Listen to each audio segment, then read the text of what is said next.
എനിക്ക് എൻ്റെ ഒരു ഫ്രണ്ട് കുറച്ച് കോവയ്ക്ക തന്നു.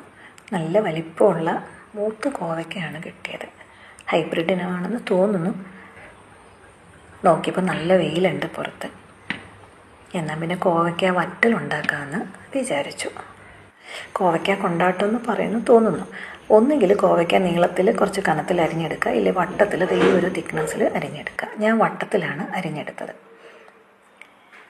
ഇവിടെ പിന്നെ ഇതുപോലെ മൂത്ത കോവയ്ക്ക കൊണ്ട് തോരനോ ഉപ്പേരിയോ ഒക്കെ ഉണ്ടാക്കിയാൽ ആർക്കും ഇഷ്ടമല്ല. ഈ ഒരു പരുവത്തിലുള്ള കോവയ്ക്ക ആണ് എല്ലാവർക്കും പഥ്യം. ഓൾറെഡി കഴുകി അരിഞ്ഞതാണ്.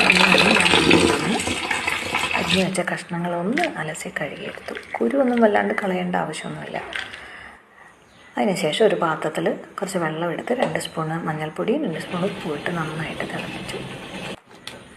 അരിഞ്ഞു വെച്ച കോവയ്ക്ക കഷ്ണങ്ങളൂടെ ഇട്ട് 5 മിനിറ്റ് തിളപ്പിക്കുക.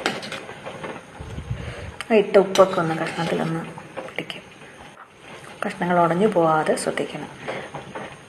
അങ്ങനെ തിളപ്പിച്ച കഷ്ണങ്ങൾ വാരിയെടുക്കുക. ഞാൻ ലേശം ഉപ്പ് കൂടെ വിതറി കൊടുത്തിട്ടുണ്ട്. എനിക്ക് ഉപ്പ് കുറവായിട്ട് തോന്നി.